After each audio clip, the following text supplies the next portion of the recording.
ഉത്തരേന്ത്യയിൽ കൊടും ചൂട് തുടരുകയാണ്. രാജ്യത്തെ ഏറ്റവും വലിയ കൊടും ചൂട് ദില്ലിയിലാണ് ഇപ്പോൾ റിപ്പോർട്ട് ചെയ്തിട്ടുള്ളത്. ദില്ലിയിലെ മുകേഷ്പുരിയിലാണ് 52.3 ഡിഗ്രി സെൽഷ്യസ് താപനില രേഖപ്പെടുത്തിയിട്ടുള്ളത്. ഇപ്പോൾ സ്വാതി വിശദാംശങ്ങളുമായി ചേരുകയാണ്. കഴിഞ്ഞ ദിവസം അവിടെ ദില്ലി പോലീസിൽ ഒരു മലയാളി പോലീസ് ഉദ്യോഗസ്ഥൻ സൂര്യാഘാതമേറ്റ് മരിച്ചിരുന്നു എന്ന വാർത്തയും നമ്മുടെ മുമ്പിലേക്കൊക്കെ വന്നിരുന്നു.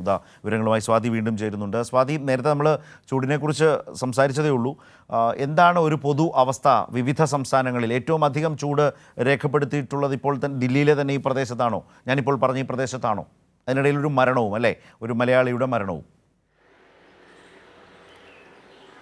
അതെ അതെ ശരത് സൂചിപ്പിച്ച പോലെ തന്നെ ദില്ലിയിൽ കഠിനമായ ചൂട് 2 ദിവസമായിട്ട് 47 ഡിഗ്രിയിലധികമാണ്. ഇന്നലെ അങ്ങനെ 50 ഡിഗ്രി സെൽഷ്യസോളം ദില്ലിയിൽ ചൂട് ഇപ്പോൾ എത്തിയിട്ടുണ്ട്. അതോടൊപ്പം തന്നെ മറ്റ് സംസ്ഥാനങ്ങൾ പരിശോധിക്കുകയാണെങ്കിൽ ഹരിയാനയിലും രാജസ്ഥാനിലും അടക്കം കഴിഞ്ഞ ദിവസങ്ങളിലൊക്കെ റെഡ് അലേർട്ടൊക്കെ പ്രഖ്യാപിച്ച ഒരു സാഹചര്യമുണ്ട്. മറ്റൊന്ന് ഏറ്റവും സങ്കടകരമായ ഒരു കാര്യം, മലയാളി പോലീസ് ഉദ്യോഗസ്ഥൻ മരിച്ച ഒരു സാഹചര്യമുണ്ട്. പരിശീലനത്തിനിടെ കഴിഞ്ഞ ദിവസം മരണപ്പെടുകയായിരുന്നു. എന്നാലും പോസ്റ്റ്മോർട്ടം നടപടികളൊക്കെ പുരോഗമിക്കുന്നുണ്ട്.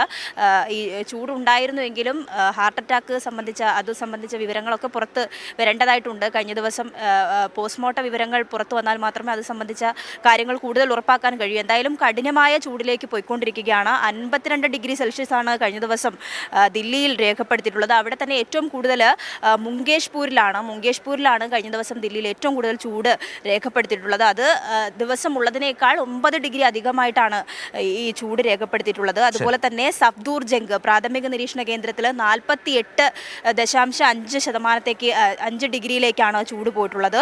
അതുപോലെ രാജസ്ഥാനിലെ വിവിധ ഇടങ്ങളിൽ കനത്ത ചൂട് തുടരുകയാണ്. നിർജ്ജലീകരണം ഉൾപ്പെടെയുള്ള ആരോഗ്യ പ്രശ്നങ്ങളൊക്കെ ഉണ്ടാകുമെന്ന് ആരോഗ്യവകുപ്പ് നിർദ്ദേശം നൽകിയിട്ടുണ്ട്. കൃത്യമായ ഇടവേളകളിൽ നിർജ്ജലീകരണം ഒഴിവാക്കാൻ വേണ്ടി വെള്ളം ധാരാളമായി കുടിക്കണമെന്ന് സ്കൂളുകളിലെ വിദ്യാർത്ഥികളോടൊക്കെ തന്നെ ആരോഗ്യവകുപ്പ് കൃത്യമായ നിർദ്ദേശം നൽകിയിട്ടുണ്ട്. ആ നിർദ്ദേശങ്ങളൊക്കെ പാലിക്കണം. മാത്രമല്ല, ചൂട് കൂടിയ ഒരു സാഹചര്യത്തിൽ ശുദ്ധജലക്ഷാമം ഉണ്ടാകാനുള്ള സാഹചര്യമുണ്ട് എന്ന് കഴിഞ്ഞ ദിവസം മന്ത്രി അറിയിച്ചിരുന്നു. അത്തരത്തിൽ വെള്ളം ഉപയോഗിക്കുന്നതെല്ലാം വളരെ സൂക്ഷിച്ച് മാത്രമേ പാടുള്ളൂ എന്ന നിർദ്ദേശവും വന്നിട്ടുണ്ട്.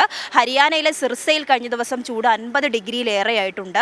അങ്ങനെ വിവിധ ഇടങ്ങളിൽ ചൂട് കനത്തുകൊണ്ടിരിക്കുകയാണ്. ഉച്ച സമയത്തിന് ശേഷം പുറത്തിറങ്ങുന്നത് വളരെ ശ്രദ്ധിച്ചു മാത്രമേ പാടുള്ളൂ എന്ന് കൃത്യമായ നിർദ്ദേശം കാലാവസ്ഥാ വകുപ്പിൻ്റെ ഭാഗത്തു നിന്ന് ഉണ്ടായിട്ടുണ്ട്. കഴിഞ്ഞ ദിവസം കാലാവസ്ഥാ നിരീക്ഷണ വകുപ്പ് പുറത്തുവിട്ട സർക്കുലറിൽ പറയുന്നത് അടുത്ത 1, 2 ദിവസങ്ങളിൽ, അതായത് ജൂൺ 1-നും 2-നും ചൂട് കാറ്റ് വരാനുള്ള സാധ്യതയുണ്ട്. അതുകൊണ്ട് അത്തരത്തിലൊക്കെ വലിയ ശ്രദ്ധയോടെ തന്നെ ജനങ്ങൾ ഈ വിഷയത്തിൽ ജാഗ്രത പുലർത്തണമെന്ന നിർദ്ദേശമാണ് ഇപ്പോൾ കാലാവസ്ഥാ വകുപ്പിൻ്റെ ഭാഗത്തു നിന്നും ഉണ്ടാകുന്നത്. ശരത്.